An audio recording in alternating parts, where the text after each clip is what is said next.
kababayan. Kaya ito ay hindi hearing at ito ay committee meeting, consultative meeting, ay dahil kinikilala natin na hindi pa nahahalal ang lahat ng membro ng Committee on Public Accountability. Anak ng unggoy naman, oh. Kala namin hearing. Nag-aaksaya lang kayo ng kuryente dyan, tapos yung gagawin nyo lang pala dyan, meeting. Ang dami naman place dyan, my goodness, ba't dyan nyo pa naisip mag-meeting? Kahapon lang interview mo, sabi mo hearing, tapos ngayon meeting? So, anong tawag dyan? Meeting for the flood control or flood control meeting? Aminin nyo na kasi na kaya nyo ginawang meeting kasi nga bawal kayong mag-hearing dyan. Kasi kung pagpipilitan yung mag-hearing dyan, pwede kayong kasuhan. Biruin mo, peking Senate President, saka peking Chairman. Pati ba naman posisyon na nakawin nyo pa dyan? Sabi na nga ba ang gagawin nila sa Senate walang kwentang meeting. Tapos dumating pa si Tito Soto, umarte-arte, tapos nagpa-victim. Si Erwin Tulfo naman, patay mali siya sa 8 maleta, sarap kwelyuhan, dinaan lang tayo sa acting. Ang ginawa nila sa Senate, naghugas kamay, tapos siniraan lang yung mga marin. Kung meeting lang din pala ang gagawin nyo dyan, dapat nag-ano na lang kayo, nag-zoom. Kung magchichismisan lang din naman pala kayo dyan, dapat pumunta na lang kayo ng FB, tapos gumawa kayo ng chatroom. Kasi pwede naman mag-meeting sa park, sa food court, o kaya sa coffee shop. Doon kayo mag-meeting, magchismisan, tapos sama nyo si Matibag. Kasi nag-aaksaya lang kayo ng kuryente. Buti sana kung kayo nagbabayad dyan. Yung pag-aaksaya ng kuryente, di mo ba alam pag nanakaw din yan?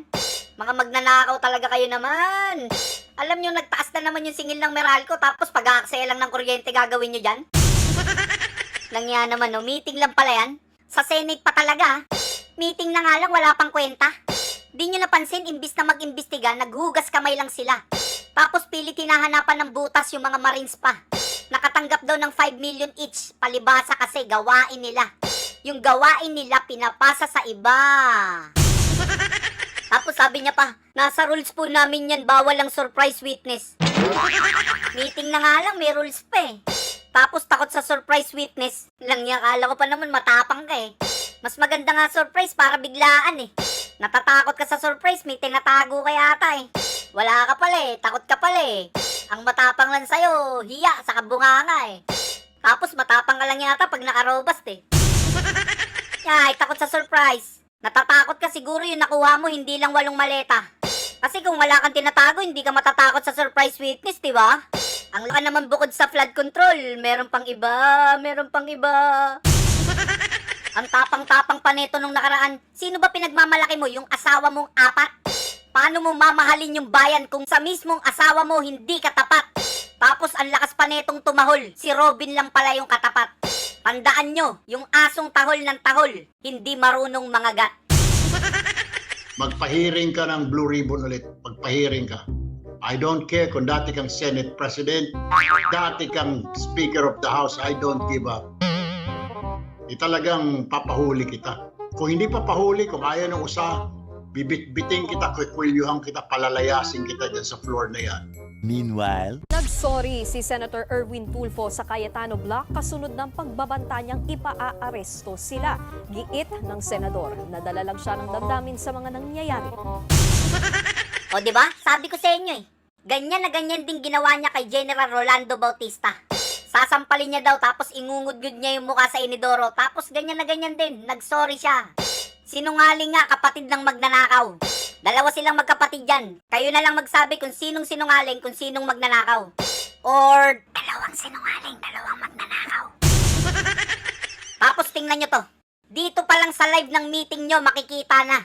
7,000 nanonood kay Erwin. 67,000 naman nanonood kay Senator Robin Padilla.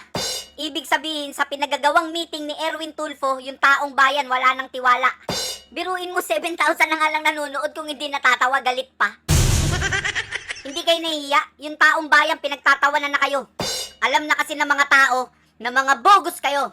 Hindi kayo makapagsagawa ng hearing kasi mga illegal kayo. Kumbaga sa pampasada, wala kayong prangkisa, mga kolorum kayo. Hindi po, kailangan po muna i-organize yung Blue Ribbon. Kasi hindi po sila talaga organize. Wala po silang mga miyembro. Kailangan po namin ng 4 sa minority. Composition po yan, 17 eh. wala pa po silang binibigay. So kung hindi po kami makapag-organize, hindi po kami makapag-hearing. It was just a meeting. Hindi naman po talaga hearing kasi hindi pa po nagko-convene yung Blue Ribbon. Langyakan, tapang-tapang mo nung nakaraan. May sinasabi ka pang bibit-bitin tapos kukwelyohan. Ang tapang-tapang mo, may bala ka pang manakit, hindi pa pala kayo naka-organize dyan. Ikaw pala dapat tinuhuli kasi ikaw yung illegal dyan. Tingnan mo ikaw yung inaakusahan. Gusto mo pang papuntahin yung 18 Marines dyan. Tapos gusto mo ikaw yung chairman. Ikaw yung mag-iimbestiga, ikaw yung magdidesisyon. Anak ng patis, swelto ka nyan. Erwin, tatanungin nga kita. Bakit takot ka sa surprise witness? Takot ka sa hearing? Gusto mo puro lang meeting? Ano bang gusto mong palabasin? Huwag natin pakialaman yung flood control na yan. Huwag natin pakialaman yung flood control na yan. What? Ako po nasa majority. Pero I'll be the first one to say, no, stop. Huwag natin pakialaman yung flood control na yan. Kupal! O yan liwaliwanag Huwag daw nating pakialaman yung flood control na yan. At bakit hindi kami makikialam? Galing sa pera namin yan? Bakit ba pag flood control na lang ang usapan, iwas na iwas ka dyan? Sa pilantik ng dila mo, mukhang marami kang nalalaman sa flood control na yan. Ayaw mo ng surprise witness. Yung flood control, ayaw mong pakialaman. Alam mo, mag-resign ka na lang. Mas makakatulong ka pa siguro kung journalist ka na lang. Top 10 Party List 2025 DPWH allocations. Top 1, Tingog Party List. Top 2, ACT-CIS. Top 3, Ako Bicol Party List. Teka, ACT-CIS? Representative Erwin Tulfo, tirador ng mga witness? Romualdez Tulfo sa kasaldi ko? Erwin Tulfo, kahilera pala ng mga to? Walang niya big timer pala to. Tinalo pa si saldi ko. I-verify nyo, baka hindi lang 8 maleta natanggap nito. Tingog Party List, 8.72 billion. ACT-CIS, 7.03 billion. Ako Bicol Party List, 6.81 billion. Ang tanong, saan napunta lahat ng billion na yun? Imbis na ikaw yung ma-surprise, walang niya kami yung na-surprise mo dun.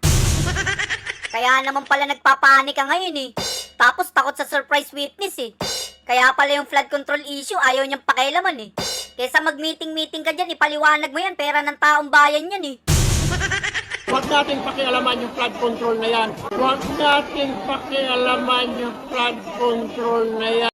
What? Ako po nasa majority. Pero I'll be the first one to say, no, stop. Huwag natin pakialaman yung flood control na yan. Kupal!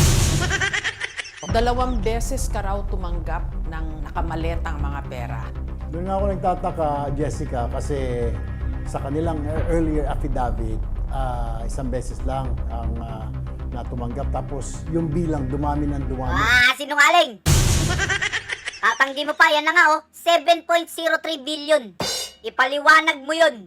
Ilang tao kayong naghati-hati doon. Si saldi ko nga nagtatago, mas malaki pa pala nakuha mo kaysa doon. Isa pa sa mga nabanggit kahapon dun sa hearing sa Senado, sex trafficking. Hindi ko alam kung sana, kung siya... Sinungaling!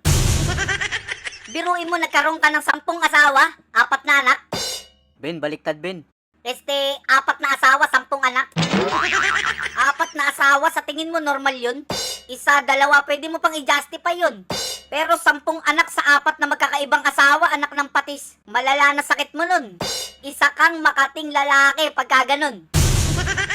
Ano ba tong gobyerno na to? Ang gulo-gulo. Alam nyo kung ano yung ugat ng kaguluhan na to?